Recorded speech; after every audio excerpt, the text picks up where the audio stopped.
పరంపరే silks లో anniversary day sale కళ్యాణం కమనీయం ఆఫర్ జూలై 1 నుంచి జూలై 30 వరకు 50% ఆఫ్.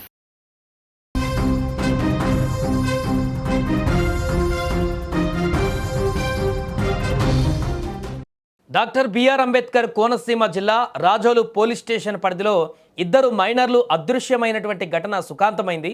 9వ తరగతి చదువుతున్న బాలుడు, ఇంటర్ మొదటి సంవత్సరం చదువుతున్న బాలిక కనిపించకుండా పోయారు. వీరిద్దరూ దూరపు బంధువులు. గతంలో ఒకే పాఠశాలలో కలిసి చదివిన వారు కాగా ఒకే ప్రాంతానికి చెందిన వారు కూడా కావడంతో ఇద్దరు కలిసి ఎక్కడికైనా వెళ్ళి ఉండవచ్చని కుటుంబ సభ్యులు అనుమానం వ్యక్తం చేస్తున్నారు. బాలిక బంధువులు ఇచ్చిన ఫిర్యాదు మేరకు రాజోలు పోలీసులు మిస్సింగ్ కేసు నమోదు చేశారు. అయితే ఈ కేసును ప్రతిష్టాత్మకంగా తీసుకున్న పోలీసులు ఇద్దరిని క్షేమంగా ఇప్పుడు ఇంటికి చేర్చడంతో తల్లిదండ్రులు ఊపిరి పీల్చుకున్నారు.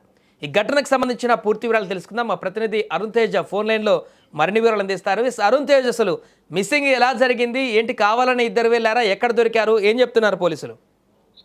డాక్టర్ బిఆర్ అంబేద్కర్ కోనసీమ జిల్లా రాజోల్ పోలీస్ స్టేషన్ పరిధిలో ప్రస్తుతం ఇద్దరు మైనర్లు అంటే అందులో ఒక బాలుడు ఒక బాలిక అదృశ్యమైన ఘటన అయితే స్థానికంగా కలకలం రేపిందని చెప్పాలి. అందులో ముఖ్యంగా 9వ తరగతి చదువుతున్నటువంటి 15 ఏళ్ల బాలుడు అంటే కోన అవినాష్ అంటే స్థానికంగా శోభన స్కూల్ బి సవరంలో చదువుతున్నాడు.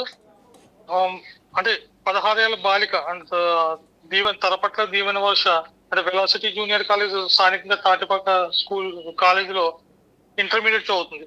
వాళ్ళిద్దరూ అంటే దూర బంధువులు అయినప్పుడు ఇద్దరు ఇంతకు ముందు ఒకే పాఠశాలలో కలిసి చదువుకున్నారు. వీళ్ళిద్దరూ ఒకే ప్రాంతానికి చెందినవారు.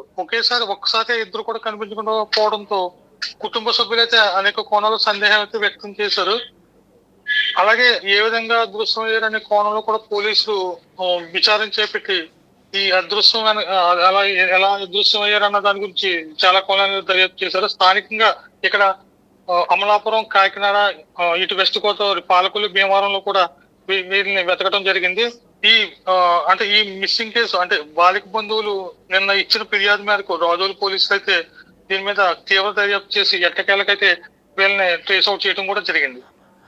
ఎక్కడ పట్టుకున్నారు అరుణ్ తేజ్? వీళ్ళని ఎక్కడ పట్టుకున్నారు? ఇప్పుడు వాళ్ళని తల్లిదండ్రులకు తీసుకున్న తర్వాత ఏమైనా చెప్పారంటే ఇన్ఫర్మేషన్ ఏమన్నా? అంటే ప్రస్తుతానికి అయితే వీళ్ళని అంటే భీమవరంలో ట్రేస్ అవుట్ చేశారని కొంతవరకు తెలిసింది. అంటే వీళ్ళని అంటే సీసీటీవీ ఫుటేజ్ లో కొంతవరకు అంటే వీళ్ళిద్దరూ ఒకే స్కూటీ మీద వెళ్ళటం అనేది ఒక సీసీటీవీ ఫుటేజ్ లో రికార్డ్ అవడం జరిగింది. దాని ద్వారా అంటే పోలీసులు కొంచెం దీన్ని తీవ్రంగా పరిగణించి కొంచెం దీన్ని ట్రేస్ అవుట్ చేయడం జరిగింది. వీళ్ళని భీమవరం సమీపంలో తీసుకున్నట్టు తెలిసింది. అక్కడ నుంచి ఇంటికి కూడా తీసుకొచ్చినట్టు తెలిసింది. కాకపోతే వీళ్ళ బంధువులు వీళ్ళ పేరెంట్స్ అయితే వీళ్ళని ఎవరితోని మాట్లాడనివ్వకుండా ప్రస్తుతం చేస్తున్నారు. అంటే పోలీసులు కూడా దీని మీద ఇన్వెస్టిగేషన్ జరుగుతుంది. అసలు వీళ్ళు వెళ్ళిపోయారా లేదంటే వీళ్ళని ఎవరినైనా వీళ్ళు తీసుకువెళ్ళిపోయారా అన్న దాని కోణంలో కూడా దర్యాప్తు అనేది జరుగుతుంది. Right, thank you Arun Tej. So అది మొత్తానికి డాక్టర్ బిఆర్ అంబేద్కర్ కోనసీమ జిల్లాలో జరిగినటువంటి ఘటన. ఒకే కుటుంబానికి చెందిన వారు కూడా కావడంతో వీరిద్దరూ ఎక్కడికి వెళ్ళి ఉండవచ్చు అని కూడా మొదట కొంత ఆందోళన మొదలైంది కుటుంబ సభ్యుల నుంచి. అనుమానాలు కూడా వ్యక్తమయ్యే అనేకము. బట్ బాలిక బంధువులు ఇచ్చినటువంటి ఫిర్యాదు మేరకు వెంటనే రాజోలు పోలీసులు కేసును మిస్సింగ్ కేసుగా నమోదు చేసి అన్ని కోణాలను దర్యాప్తు చేసి ముఖ్యంగా సీసీ కెమెరాలను అన్నింటినీ కూడా చూసిన తర్వాత ఒక సీసీ కెమెరాల్లో వాళ్ళు స్కూటీ మీద ఇద్దరు వెళ్తున్నటువంటి దృశ్యాలు కూడా రికార్డ్ అవ్వడంతో వాటిని ఫాలో చేసి వారు ఎక్కడికి వెళ్ళి ఉంటారు, ఎక్కడెక్కడికి వెళ్ళుంటారు అన్నింటినీ కూడా ట్రేస్ అవుట్ చేసి మొత్తానికి ఎట్టకేలకు పోలీసులు ఈ ఇద్దరు కూడా వెళ్ళిపోయినటువంటి అమ్మాయి అబ్బాయి ఇద్దరిని కూడా ట్రేస్ అవుట్ చేసి పట్టుకొని మళ్ళీ తల్లిదండ్రులకు అప్పచెప్పినటువంటి పరిస్థితి ఏర్పడింది. దీంతో మొదట మిస్సింగ్ కేసు, కిడ్నాప్ కేసు, రకరకాల ఊహాగానాల నుంచి ఎట్టకేలకు తల్లిదండ్రులకు వారిని అప్పచెప్పడంతో ప్రస్తుతానికి కేసు అయితే సుఖాంతంగా మారింది. బట్ దీంట్లో ఇంకొంత విచారణ అయితే కొనసాగిస్తున్నారు పోలీసులు. ఎందుకు వెళ్ళారు, దానికి గల కారణాలు ఏంటి, ఎవరైనా పిలిస్తే వెళ్ళారా లేకుంటే వీళ్ళే వెళ్ళారా, వీటికి సంబంధించిన పూర్తి వివరాలు కూడా ఇప్పుడు తెలుసుకునేటువంటి ప్రయత్నాలు చేస్తున్నారు.